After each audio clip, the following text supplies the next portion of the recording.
प्रदेश का सौभाग्य है कि आज हम सब अनुग्रहित हैं एक ऐसे राज्यपाल से जिनका शिक्षा के प्रति ऐसी प्रतिबद्धता बहुत कम ही देखने को मिलता है। लगभग 1 दर्जन कन्वोकेशन और स्थापना दिवस के कार्यक्रम को मैं अटेंड कर चुका हूं।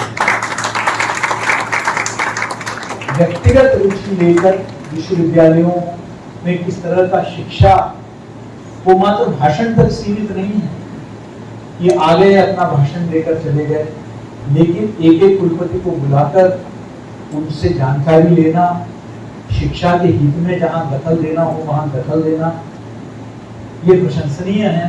और मुझे विश्वास है कि मध्य प्रदेश को देश का एक बहुत बड़ा शिक्षा का हब बनाने में ये पथ प्रदर्शित भी स्थापित होगा।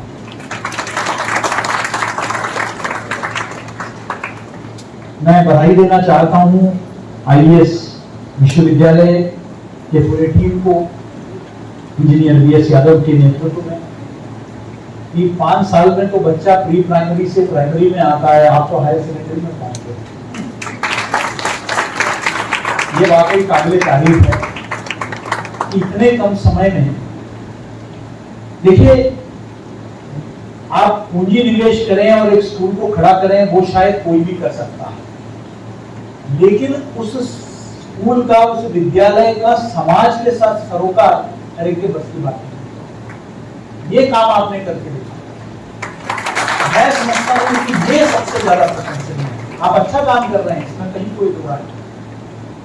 हम भोपाल में बैठे हुए सुनते हैं आईएएस स्कूल के बारे में, उसके गुणवत्ता के बारे में। शिक्षा के क्षेत्र में तो आपका कार्य अनुभव है, लेकिन बहुत अच्छा लगता है सुनने के लिए जब एक शैक्षणिक संस्था अपना सामाजिक दायित्व को निभाता है। मुझे अभी भी याद है जब मैं इससे पूर्व भारतीय जनसंचार संस्थान का महानिदेशक था, तो हमारा 6 परिषद पूरे देश भर में हुआ करता था। महाराष्ट्र में हुआ करता था, केरल में हुआ करता था। तो जब मैं जाता था तो वहां कुछ विद्यार्थियों को अंग्रेजी में पत्रकारिता पढ़ाई जाती थी। मैंने कहा कि महाराष्ट्र में, विदर्भ में आपने परिसर खोल रखा है, विदर्भ के विद्यार्थियों को अगर वो किसी लाभ का नहीं है तो फिर उसका कोई औचित्य नहीं है वहां उस संस्था को चलाने का। तो हमने वहां मराठी पत्रकारिता का जो है हमने पाठ्यक्रम शुरू किया, केरल में मलयालम पत्रकारिता शुरू किया। आज इसमें विदर्भ के पिछड़े गांवों के गरीब बच्चा भी आए भारतीय जनसंचार संस्थान जैसे प्रतिष्ठित संस्थान का विद्यार्थी होने का जो है वो सपना देख सकता है, जो पहले असंभव समझा जाता है। इसी प्रकार आज आपने भी इस संस्था के दरवाजे खोल दिए आसपास के पूरे समाज के लिए, समुदाय के लिए। यहाँ जिस तरीके से आपने कोविड के दौरान आपने यहाँ सभी प्रकार का मदद दिया, आप आंगनवाड़ी गांव में अपना रहे हैं, ये मात्र एक दान पुण्य का काम नहीं है।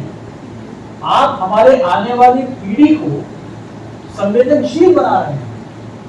आपका विद्यार्थी जब ये देखता है कि हमारा विद्यालय समाज के उस हाशिए में खड़े उनके साथ खड़ा है, तो आगे चलकर जब वो कोई बड़ा अधिकारी बनेगा, कलेक्टर बनेगा, एसपी बनेगा, शिक्षाविद बनेगा, तो उसके अंदर वो संवेदनशीलता आप पैदा कर रहे हैं। ये प्रशंसनीय है।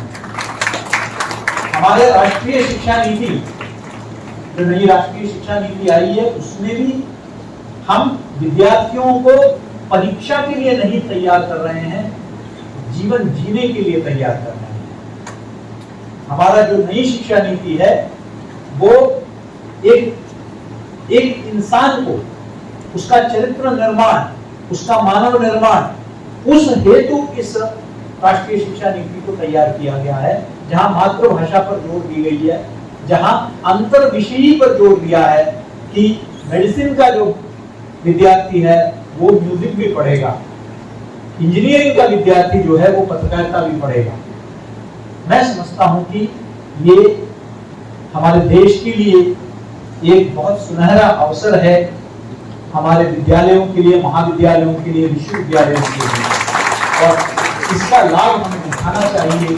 इस राष्ट्रीय शिक्षा नीति को लागू करने में हम सबको अपनी तरफ से पूरा पहल लेकर इसको सफल बनाना है, क्योंकि ये जो राष्ट्रीय शिक्षा नीति है हमें सचमुच विश्व गुरु बनाएगा, ये मुझे पूरा विश्वास है। हम सब बहुत आतुर हैं माननीय राज्यपाल को सुनने के लिए। मैं आपके और उनके बीच में नहीं आऊंगा। मैं इतना ही कहूंगा कि अगर 5 वर्ष में आपने इतनी बड़ी उपलब्धि कर ली है स्थापना दिवस में, तो मुझे विश्वास है कि आने वाले 10 वर्षों में आप इस वक्त भोपाल और आसपास के बेहतरीन विश्वविद्यालयों में हैं, लेकिन आने वाले 10 वर्ष में आप देश के बेहतरीन विद्यालयों में उभर कर आएंगे, ये मुझे पूरा भरोसा है। और सभी विद्यार्थियों को भी पूरे एशिया के पहले और देश के सबसे बड़े मीडिया विश्वविद्यालय की ओर से हैप्पी बर्थडे टू यू। आज आपकी स्थापना दिवस है। हैप्पी धन्यवाद।